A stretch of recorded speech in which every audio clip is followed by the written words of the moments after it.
My name is Elizabeth Mutunga. I am the CEO and founder of Alzheimer's and Dementia Organization Kenya, which is an organization that started due to the fact that I had to care for my dad, who had dementia for close to 17 years, the number of years we can count. And it took us about 15 years to get diagnosis. It was a very frustrating and confusing time because we did not know what we were dealing with. We didn't know what type of condition it was. It looked like my dad was a policeman and a senior policeman at that, so he was very organized. He would do a lot of things for himself, but all of a sudden he's saying he's forgetting. He's starting to do things that normally you wouldn't do. For example, selling the car in parts, selling the tires alone, selling the rest of the body of the vehicle alone, which would look weird. Other times he would dress up in, he'd wear his pajamas and then wear his counter suits on top. He loved counter suits. And he was a very smart person, so you would wonder what's going on. So it took us very long to find out what the condition is, how to deal with it.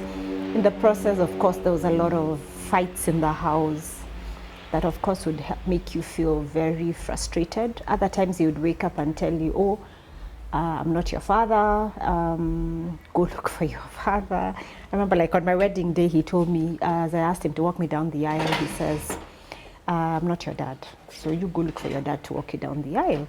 So some of these things and comments would really shock you because you're like, all these years, why hadn't he ever told me that he isn't my dad? But of course, later, as I have learned with the disease, you come to realize that it is not him. So I'm grateful that I had the opportunity to go to a money counseling center to take a course in counseling, which also led to I taking a degree in psychology. So that opportunity helped me, and also having to go through therapy as a student also was very, it was at the right time when I was going through all that I was going through as a caregiver for my dad.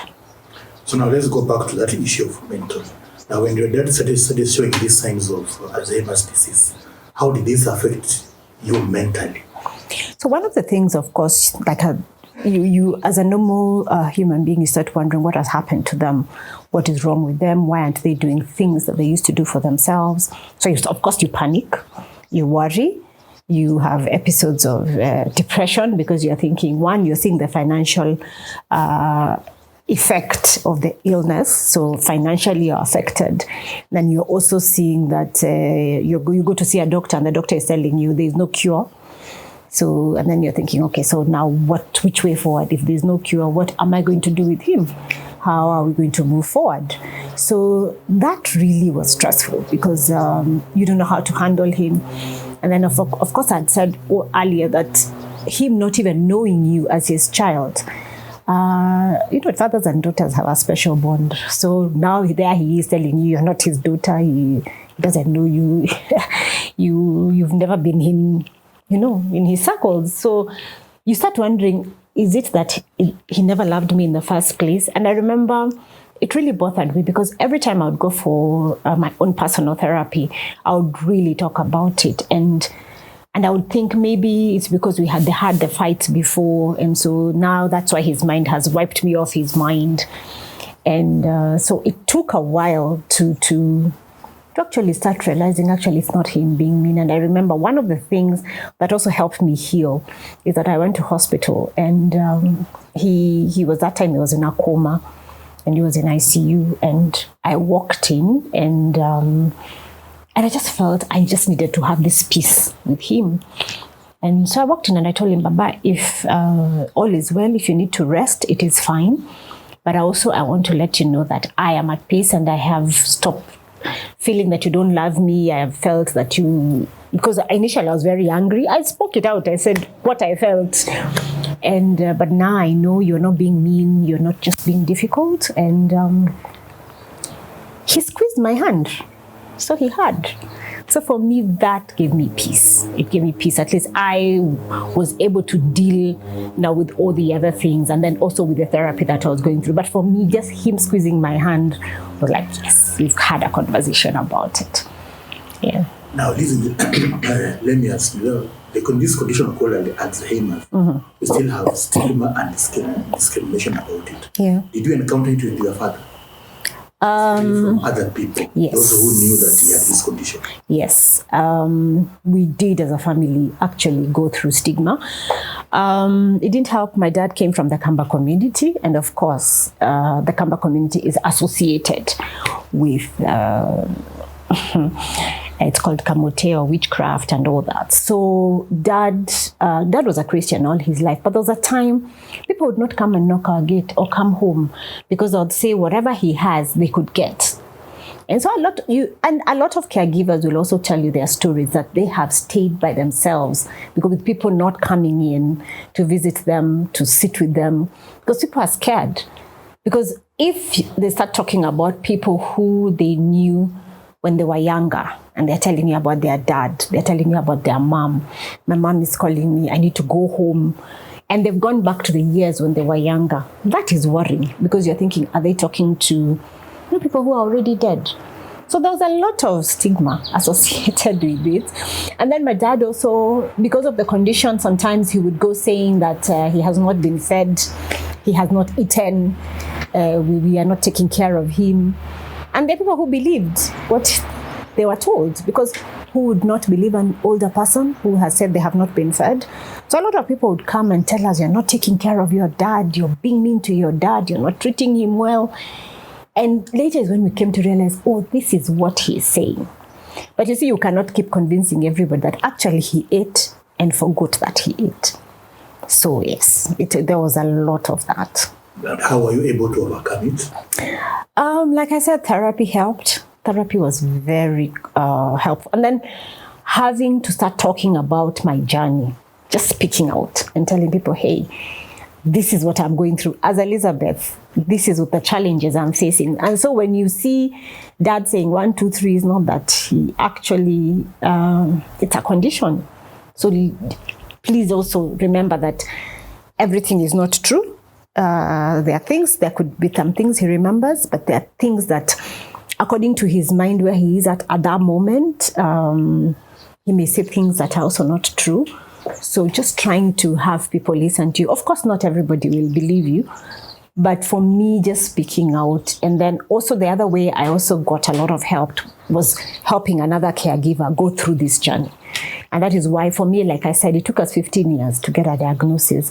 I wouldn't want another caregiver to take 15 years to get diagnosis. That's a very long time. You're living with something you do not know what you're dealing with. So for me, just helping another caregiver get help faster, for me, was therapeutic. Now, just to give us your journey now as a caregiver, how are you taking care of your dad? So initially, my dad got sick when I was 17 years, so I was just finishing 4th form. So I had to go and look for a job to take care of my siblings. We are 3 in the family, so I had 2 younger siblings.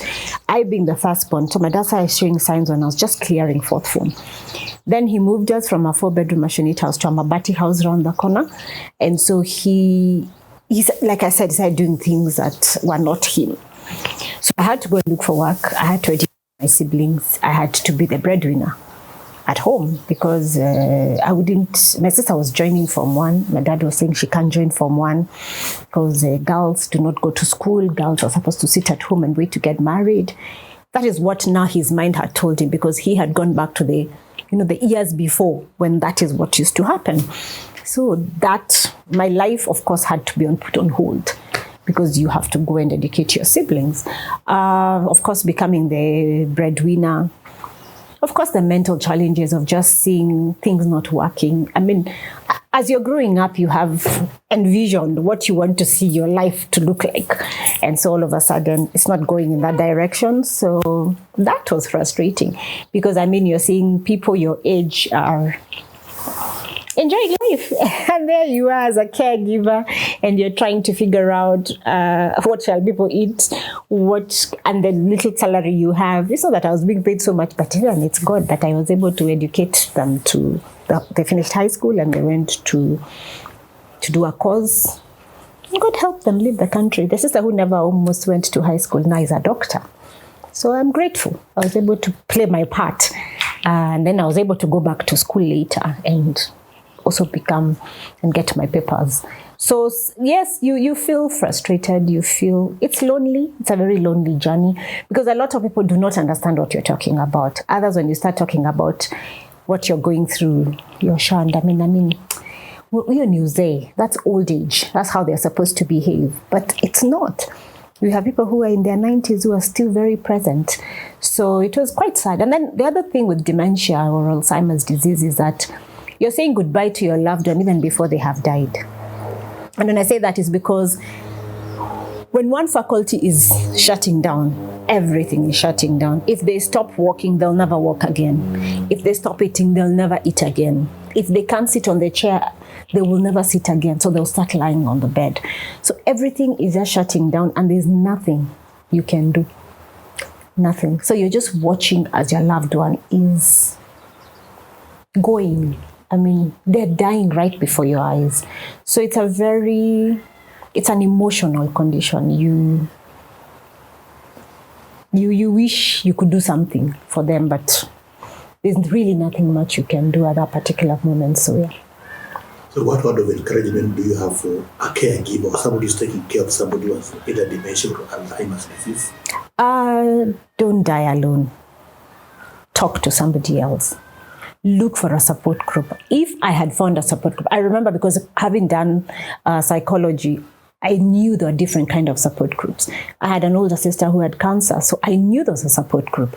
But I couldn't find a support group for people living with dementia and their loved ones. So I had to start one. And I know it makes a difference to know there's somebody else who understands what you're going through. It's just somebody giving you a word of encouragement and telling you, hey, you're not alone. I'm here to work with you. That makes a difference. But if you're dying alone, I have seen cases of people, even the caregiver, actually dying before the person who's living with their condition. And you can imagine such a scenario. It can be very, very frustrating. So don't die alone. Talk to somebody else. Reach out. Ask for help. A lot of times we want to keep to ourselves and keep quiet and not talk about stuff. And I'll tell you a scenario, but like when I got very sick, when I had COVID, you keep to yourself and you don't talk to anyone. And then you realize, hey, my friend, your mental health, you are having all these anxieties around you. You're feeling stressed. You're feeling depressed. You don't need to do that. Talk to somebody else. Talking helps you. It saves a life. Yes, it does.